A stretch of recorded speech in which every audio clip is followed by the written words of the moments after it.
मिनिटं. आता वंदीन संत सज्जन श्रोते ही नमन मध्ये येईल का मग? हो हो, वंदीन संत सज्जन आणि श्रोते हं. तिघांना वंदन केलेलं आहे त्यांनी.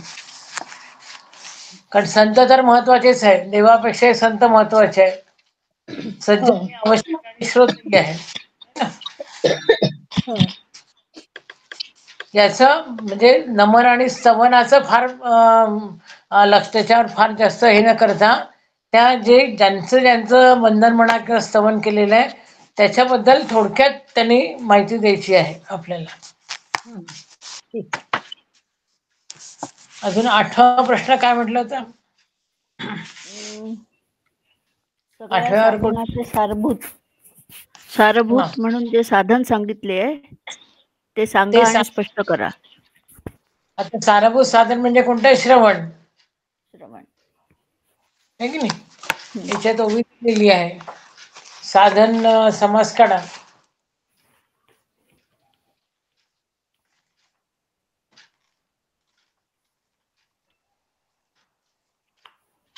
हा, दुसऱ्या ओळीमध्ये दिलेलं आहे पहा. पहिल्या ओळीत काय म्हणतात? जे सकळ साधनांचे सार जेणे पाविजे पहिलं पार, जेणे साधने अपार साधक ते सिद्ध झाले. दुसऱ्या ओळीत लागलीच म्हणते हे जाणारे श्रवण. म्हणजे साधनाचं सार कोणतं आहे? तर हे श्रवण हे साधन आहे. आणि श्रवणाच्या याच्यावर आपल्याला दासबोधामध्ये, आत्मारामामध्ये, जुना दासबोधामध्ये खूप सारं आपल्याला माहिती मिळते. थोडंसं ना आपण एका याच्यावर लक्ष देण्यापेक्षा सगळ्यांचा जरा अभ्यास करायला थोडंसं शिका. म्हणजे कसं होईल, आपल्याला खूप सारं समजतं आपल्याला त्याच्यात. म्हणजे दासबोधामध्ये सुद्धा आता मी थोडंसं याच्यावर विचार करत होती. तुझा आता काल निबंधाचा विषय टाकला, ज्यांनी जाणता पाय त्याचे धरावे. तर जाणता हा शब्द कुठे कुठे आलेला आहे दासबोधामध्ये? तर असं लक्षात येईल की 5-7 समासामध्ये आपल्याला जाणता शब्द दिसतो. मग त्याच्या आधारे आपल्याला सगळ्यांचं म्हणजे थोडासा विचार करा की इथे काय म्हटलेलं आहे, तिथे काय म्हटलेलं आहे, आणि मग त्याप्रमाणे त्याचा अर्थ म्हणा किंवा जे काही लिहायचं असेल आपल्याला ते लिहू शकतो.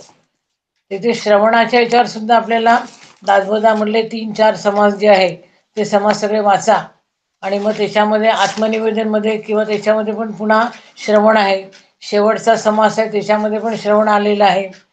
हे सगळे समास वाचा आणि मग त्याच्याप्रमाणे मग त्याचं उत्तर लिहा की सगळ्या साधनांचं सार. जसं झाले साधनाचे फळ असं आपण जे शेवटी म्हणतो, तर त्याच्यात साधन काय केलं मग आपण? तर आपण श्रवण केलं, आपण दासबोध वाचला, दासबोध आपण ऐकला, आणि मग त्याच्यातून आपल्याला जे काय आपलं साधन जे केलं त्याचं फळ आपल्याला मिळालं. असं त्याचं उत्तर आहे आपल्याला प्राज्ञाच्या श्लोकांना पहा. मला वाटतं आता 3रा जो स्वाध्याय होता त्याच्यामध्ये प्रश्न विचारलेला आहे ना. 10 ओव्यांचा अर्थ लिहायचा आहे. लिहिलाय का सगळ्यांनी? हो. हा, 3ऱ्या स्वाध्यायामधला शेवटचा की काहीतरी प्रश्न आहे किंवा 10 ओव्या जे आपण नेहमी म्हणतो त्याचा अर्थ काय आहे तो लिहिला का व्यवस्थित? की दासबोधामध्ये जो सांगितला तोच फक्त लिहिला? अजून लिहायचंय, अजून लिहिलं नाही. हा, नाही तर त्याच्यात जे आहे की झाले साधनाचे फळ. मग साधन कोणतं सांगितलं समर्थांनी? तर श्रवण हे ना. आपण आत्मारामध्ये पाहतोच आहे की जे सकळ साधनांचे सार. तर मग कोणतं साधन आहे ते श्रवण. श्रवण काय केलं आपण पूर्ण दासबोध वाचून काढला आतापर्यंत. आणि हा जो दासबोध वाचला किंवा आपण ऐकला त्याच्यामुळे काय झालं की आपलं जे आपण जे साधन केलं त्याचं फळ काय मिळालं आपल्याला? तर संसार झाला सफल. संसार सफल झाला याचा अर्थ काय? पुन्हा आपल्याला खोला थोडंसं जाता येतं की संसार सफल झाला याचा अर्थ संसार नश्वर आहे हे आपल्याला समजलं. हा सफल झाल्याचं त्याचं प्रतिबिंब ज्याला म्हणू आपण तशा प्रकारचं ते आहे. थोडंसं खोलात जाऊन त्याच्यावर विचार करत जा, म्हणजे मग काय होतं, मग आपल्याला ते लक्षात येतं की अरे याच्यामध्ये असं सांगितलं. नुसता ओव्यांचा अर्थ दिलेला आहे दासबोधामध्ये, तो 10 ओव्यांचा अर्थ लिहायचा नाही. ते समजून घ्या किंवा ते काय आहे आणि मग त्याच्यावर लिहायचं आपण. आपल्या भाषेमध्ये आपण लिहायचं किंवा झाले साधनाचे फळ आणि संसार झाला सफल, म्हणजे संसार नश्वर आहे आणि निर्गुण ब्रह्म जे आहे ते शाश्वत आहे हे आपल्याला समजलं. अशा वाक्यांमध्ये आपण ते उत्तर लिहिता आलं पाहिजे. तर सगळ्या साधनांचं सारभूत साधन जे सांगितलेलं ते सांगा आणि स्पष्ट करा. याच्यासाठी ओवी क्रमांक 2 आहे ही तर लिहायचीच आहे आणि याच्याबरोबर दासबोधामध्ये सुद्धा जे काय कुठे श्रवण आलेलं आहे तेही आपल्याला लिहायचं आहे. पहिला प्रश्न जो आहे, आत्माराम ग्रंथातील या ओवीतील अजातवाद स्पष्ट करा. तर आपण जे पुस्तक छापलेलं आहे त्याच्यामध्ये पण दिलेलं आहे. आणि जयासल लटिका आळा, लटिका याचा अर्थ आहे खोटा. खोटा आळ कोणावर आलेला आहे की जो माया गौरीपासून झाला. माया गौरीपासून झाला म्हणजे काय की जो शंकर आणि पार्वतीपासून जो झाला असं आपण म्हणतो तो म्हणजे गणपती. पण समर्थ असं म्हणतात की बा हा झालाच नाही. कारण काय, ते आपण इथे गाणं म्हणतो की हे तिन्ही देवांचे जन्मस्थान. तर तिन्ही देव कोणते आहे, ब्रह्मा विष्णू आणि महेश. मग महेश म्हणजे कोण झालं, शंकर. शंकराचं जन्मस्थान कोणतं आहे, तर गणपती. मग आता शंकराचा मुलगा होईल का गणपती, नाही होणार. ते शंकराचा वडील झाला, तो जन्मस्थान त्याचा आहे. म्हणजे जो झालाच नाही तर या अरूपाला, त्याला रूपच नाही आहे कोणतं. आपण कथा ऐकल्या किंवा त्याला त्याचं म्हणजे मुख जे आहे ते कापलं गेलं आणि मग ते दुसरं बसवलं म्हणून त्या हत्तीची सोंड आली वगैरे असं सगळं जे आहे असं काही नाही आहे. हे सगळे रूपक आहेत. आणि म्हणून इथे समर्थ म्हणतात की तया रूपाला रूपक आहे, याला रूपच नाही, जो झालाच नाही. आणि अजातवाद म्हणजे काय तर आपल्याला माहिती आहे, विवर्तवाद आणि अजातवाद. आपण स्वाध्याय 2 मध्ये हा प्रश्न आलेला आहे. त्यामुळे विवर्तवाद म्हणजे काय हे पण आपण लिहिलेलं आहे आणि अजातवाद म्हणजे काय हे पण आपण लिहिलेलं आहे. तर विवर्त म्हणजे काय, एकावर दुसऱ्याचा भास होणे, याला आपण विवर्त म्हणतो. आणि अजात म्हणजे काय की जे झालंच नाही, जे नाहीच आहे, त्याला अजात म्हणतो आपण. मग इथे समर्थ म्हणतात की झालाच नाही तया अरूपाला, जो झालाच नाही त्याचं काय स्वरूप दाखवायचंय. लहान मुलांना जर आपण सांगितलं की गणपती काढा, प्रत्येक जण वेगवेगळा गणपती तयार करेल, त्याला जसं वाटेल तसा तो गणपती तयार करेल. म्हणजे त्याला रूपच नाही आहे, तर मग त्याला आपण कशाला रूप द्यायचं आणि असं आहे तसं आहे म्हणायचं. हा अजातवाद इथे आपल्याला स्पष्ट करायचं आहे. पहिली जी ओवी आहे याच्यामध्ये, या पुस्तकामध्ये पण बरंचसं स्पष्टीकरण केलेलं आहे, ते आपण याच्यामध्ये मांडू शकता. किंवा दासबोधामध्ये जो अजातवाद दिलेला आहे त्याचा आधार घेऊन सुद्धा आपल्याला या ओवीचं स्पष्टीकरण करता येईल. दुसरं आत्ताच आपण पाहिलं की आत्माराम ग्रंथाच्या पहिल्या समासातील समर्थांनी केलेली नमने आणि स्तवने स्पष्ट करा. एक 5-7 ओळीच्यामध्ये आपल्याला हे सगळे नमन आणि स्तवन दिलेलं आहे. एक म्हणजे इथे निर्विकारी विकार जो आहे तयासी नमस्कार म्हटलेला आहे. म्हणजे पहिलं नमन 2 ओवी नंबर 2 यामध्ये केलेलं आहे. त्याच्यानंतर मग शारदेचं स्तवन आहे 6व्या ओवीमध्ये. 7व्या ओवीमध्ये स्वामीला केलेलं आहे वंदन. त्याच्यानंतर 11व्या ओवीमध्ये रामाला केलेलं आहे. आणि नंतर 16व्या ओवीमध्ये 15 मध्ये पण रामाचंच वर्णन केलेलं आहे आणि 16 मध्ये संत सज्जन आणि श्रोते असं सगळ्यांचं कुठे कुठे नमन केलं आणि त्या नमनातून समर्थ काय सांगतात हे आपल्याला इथे मांडायचं आहे. याच्यावर काही शंका आहे कोणाला?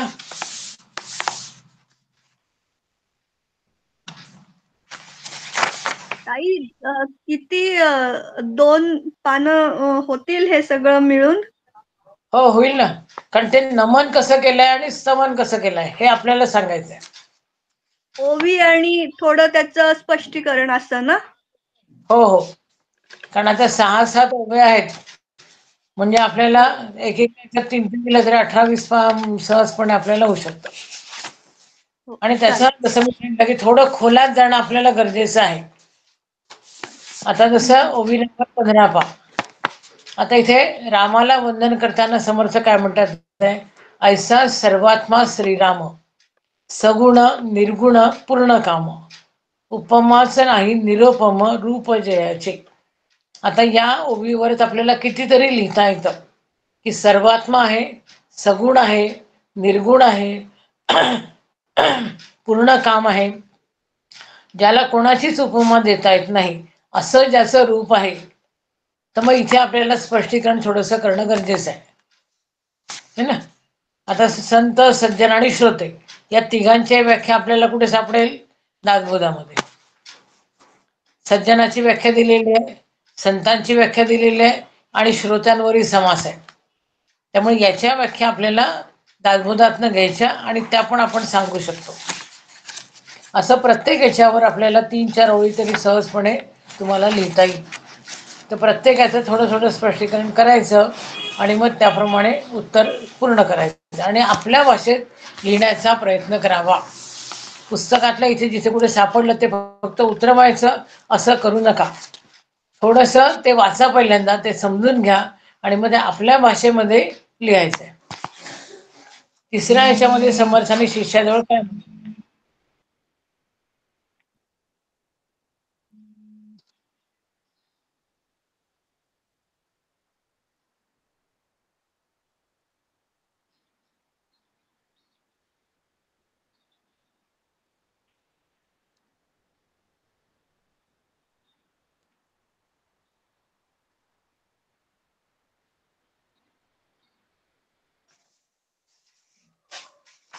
बंद झालं.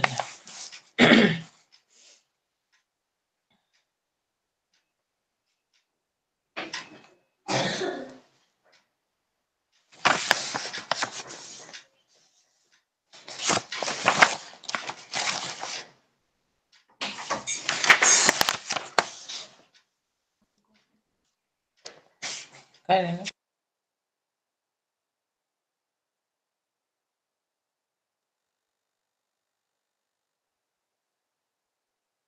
ताई म्यूट आहात तुम्ही, आवाज नाही येते.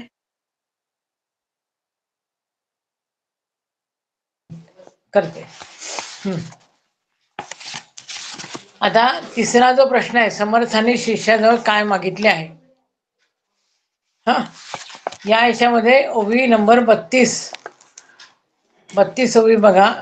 जितुके काही नासो न जाईल, जे अशाश्वत असेल, तुझ समागमे न येईल, तितुकेच द्यावे मज. या ओवीच्या आधारे आपल्याला उत्तर लिहायचं आहे की जे काय अशाश्वत असेल, जे नासून जाईल, जे आपल्याबरोबर येणार नाही, तेवढं फक्त मला दे, असं समर्थ या ठिकाणी म्हणतात आहे. त्यानंतर चौथा प्रश्न जो आहे त्याच्यामध्ये मायेचे लक्षण सांगणारी ओवी सांगून मायेचा विस्तार कसा झाला हे लिहायचं आपल्याला. ताई तिसऱ्याचं अजून सांगा ना, त्याच्यात अजून काय लिहिता येईल? याच्यात कमी येत असं लिहिले आत्माराम मध्ये. आता नेपा जितुके काही नासून दासबोधातलं काही लिहिता येईल का? दासबोधाच्या आधारे आपल्याला पुष्कळ लिहिता येतं. तुम्ही थोडा 8वा 9वा 10वा समास काढा, आपलं दशक, आणि त्या दशकामध्ये तुम्हाला भरपूर दिसेल की जे शाश्वत काय आहे आणि अशाश्वत काय. तेच मी तुम्हाला आता म्हटलं की बा थोडंसं अभ्यास करताना इतरही थोडंसं दासबोध चाळत चला. म्हणजे 8वा 9वा 10वा वगैरे जे दशक आहे त्या याच्यामध्ये तुम्हाला शाश्वत अशाश्वत काय हे सगळं, किंवा आत्मा अनात्मा वगैरे जे सगळं आहे ते सगळं तुम्हाला 3-4 दशकामध्ये तुम्हाला भरपूर माहिती त्याची सापडेल. थोडं दासबोध तुम्हाला अगदी बारकाईने चाळावं लागेल. त्याच्याशिवाय हे आता थोडं प्रार्थनेला थोडंसं हे तुम्हाला वाढवणं गरजेचं आहे. तर जितुके काही नासून जाईल. आपण विश्वोत्पत्ती पाहिली की नाही है ना, विश्वाची उत्पत्ती कशी होते, किंवा उभारणी संवारणी पण पाहिलेली आहे आपण. हे प्रश्न झालेले आहेत तुमचे, उभारणी म्हणजे काय आणि संवारणी म्हणजे काय. तर जे जे सगळं होत आहे, निर्माण होत आहे, ते सगळं नाश पावणार आहे हे आपल्या लक्षात येतं. मग ते त्या ह्याच्यावर लिहायचं आपल्याला. आणि अशाश्वत म्हणजे जे नाश पावणार नाही, जे शाश्वत आहे ते आपल्याला लिहायचं आहे.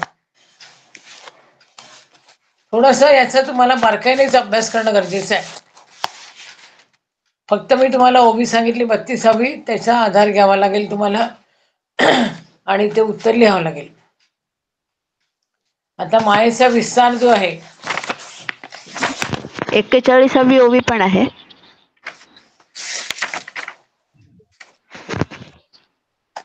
कशाची? संगतीतू का नाशिवंत? नाही, कोणत्या समास?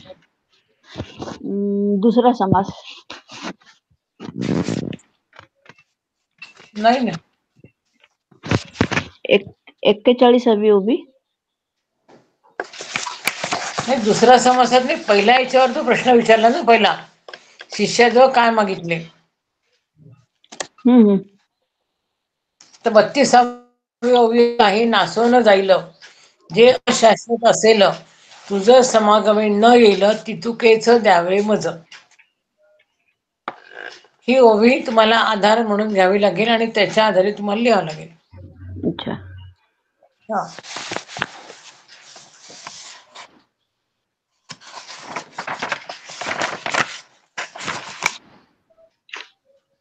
हे संगत इथू का नाशिवंत आहे हे नाही मागितलंय समर्थांनी. तुम्ही दुसऱ्या ह्याच्यातले जे 41वी ओवी म्हणताय हे मागितलेलं नाहीये. प्रश्न काय विचारलाय? समर्थांनी शिष्याजवळ काय मागितले आहे.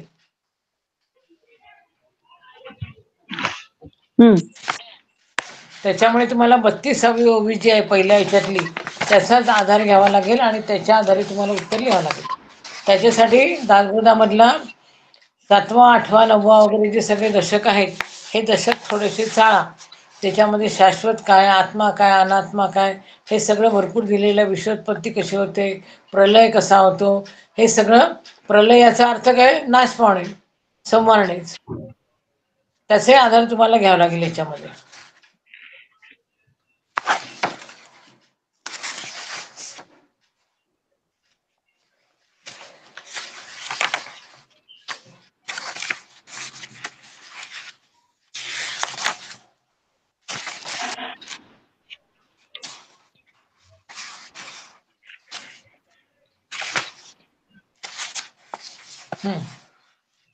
त्यानंतर पुढचा जो प्रश्न आहे,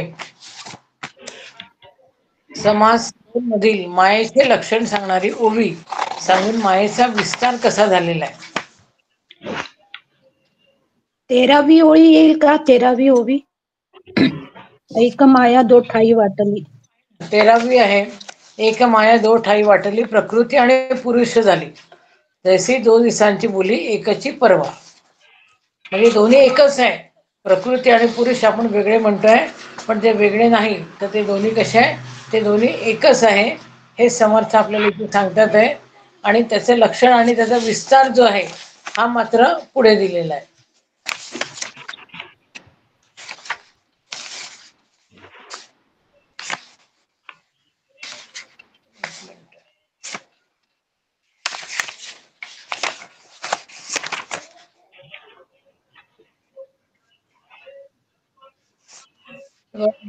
नंबर 16 सुद्धा तुम्हाला सापडेल. त्याच्यानंतर 16, 17 जीव, शिव आणि ईश्वर या तिन्हीचं स्पष्टीकरण तुम्हाला करावं लागेल. हाही मायेचाची विस्तार, कारण इथे विस्तार विचारलेला आहे, तर तो ओवी नंबर 17 तुम्हाला घ्यावी लागेल. आणि जे स्पष्टीकरण आहे ते पहिले 13 मध्ये मग 13 सांगितल्यानंतर 17 मध्ये द्यायचं.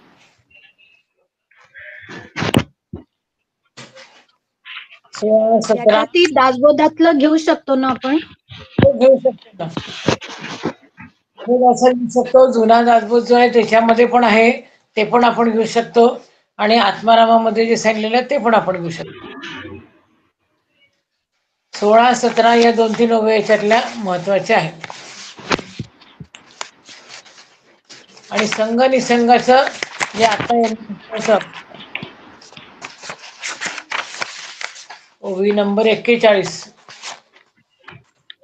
संघ आणि निसंग म्हणजे काय हे सांगून संघ निसंगातीत होणे याचे स्पष्टीकरण.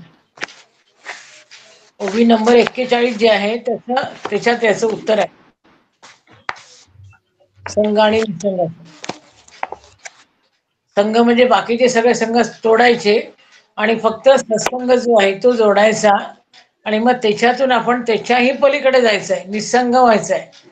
आणि मग संघ निसंगातीत होणे म्हणजे काय, तर जसं आपण म्हणतो की आपण पहिल्यांदा बडबड बडबड करतो, बोलतो आणि मग शेवटी थांबून जातो. म्हणजे पहिल्यांदा बोलायचं आणि मग थांबायचं हे जसं पहिले संघ जोडायचा आणि मग पुन्हा तो संघ सोडायचा आणि मग संघ निसंगातीत व्हायचं. असं हे ओवी नंबर 41च्या आधारे तुम्हाला ते घ्यावं लागेल. याच्यात जरी त्याचं उत्तर अगदी छोटं दिलेलं आहे, पण दासबोधामध्ये संघाच्या याच्यावर किंवा संगतीच्या याच्यावर भरपूर दिलेलं आहे. ते सगळं तुम्हाला दासबोधच पुन्हा पुन्हा शोधणे आणि चाळणे याच्याशिवाय काही गती नाही. प्रश्न 6 जो आहे तो मी आत्मा ऐसा हेतू हे नाशिवंत टाकी तू उन्मनी अवस्थेचा प्रांतू ते स्वरूप तुझे. या ओळीचं स्पष्टीकरण करायचं आहे आपल्याला. तर तो मी आत्मा ऐसा हेतू. आता आत्मा आणि अनात्मा हे आपण आता शिकलेलं आहे की आत्मा म्हणजे काय आणि अनात्मा म्हणजे काय. जे नाशिवंत आहे ते अनात्मा आहे आणि जे नाशिवंत नाही ते म्हणजे आत्मा आहे. आणि म्हणून पुढे म्हणतात हे नाशिवंत टाकी तू. म्हणजे काय टाकायचं आहे, जे अनात्मा आहे, जे नाशणार आहे ते टाकायचं आहे. आणि मग काय करायचं आहे, हे सगळं कशाने होतं, हे सगळं मनाने करायचं आपल्याला. हे टाकायचं म्हणजे काही धरून आपण घरातनं बाहेर नेऊन कुठे टाकायचं असं नाही.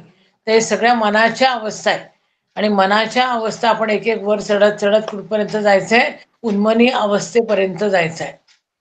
आणि जेव्हा आपण उन्मनी अवस्थेपर्यंत जातो म्हणजेच आत्मनिवेदनापर्यंत जातो, त्यावेळेला आपल्याला आपलं स्वरूप जे आहे खरं स्वरूप ते आपल्याला कळतं.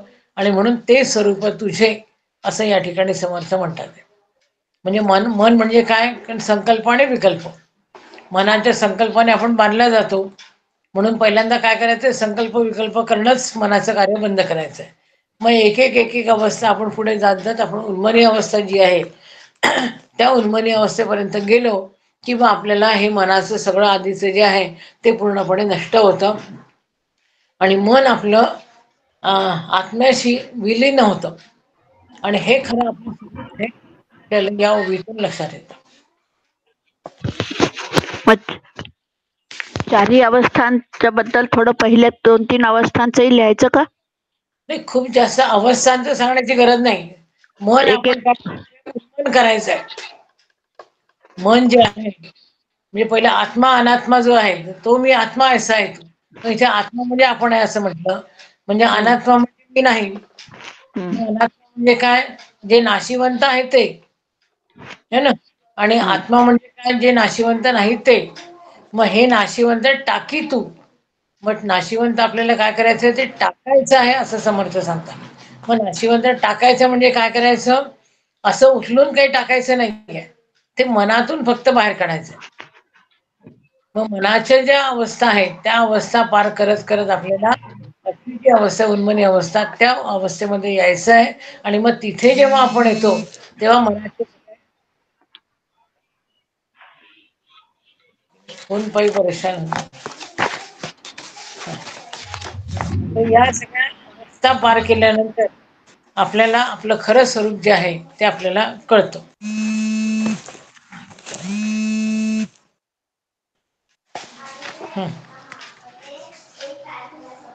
पुढचा प्रश्न आहे, आत्मस्वरूपाचे वर्णन समर्थांनी कसे केले. इथे स्वानुभवाच्या याच्यामध्ये आपल्या त्याच्या आधी साधनाच्या नंतर आपल्याला हे याचं स्पष्टीकरण सुद्धा इथे कळेल की आपलं आत्मस्वरूप कसं आहे त्याचं वर्णन समर्थांनी केलेलं आहे.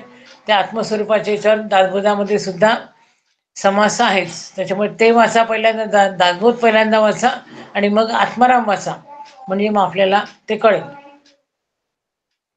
कारण समर्थाने आत्माराम लिहिताना तेच सांगितलं की अरे तुला एवढा दासबोध सांगितला, तो समजला नाही म्हणून मी आता आत्माराम सांगतोय.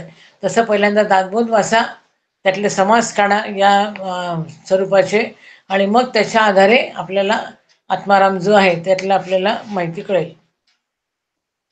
सगळ्या सातवी ओवी येईल का त्याच्या सुरुवातीला?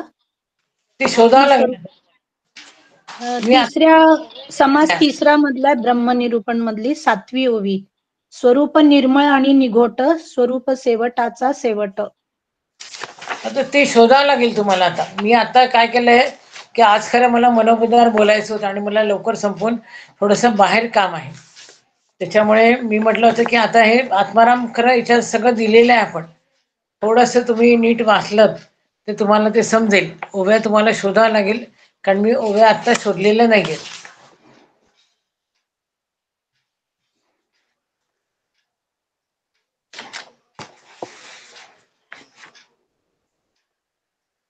अजून काही प्रश्न कठीण वाटत आहे का तुम्हाला?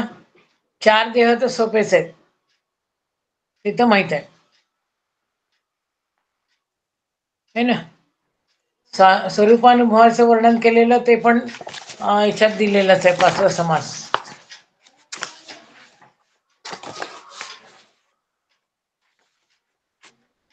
तुम्ही सगळ्यांनी एकदा आत्माराम पूर्ण वाचलेला आहे का? नाही वाचलाय अजून पूर्ण. ते सगळं पूर्ण 2 वाचा. समास झालेत वाचून. वाचते. नाही, थोडस पहिले पूर्ण वाचावं लागेल आणि मग हो. त्याच्यात आता आत्मारामाचे जे प्रश्न आहेत ते दासबोधाच्या आधारे तुम्हाला लिहावं लागतील.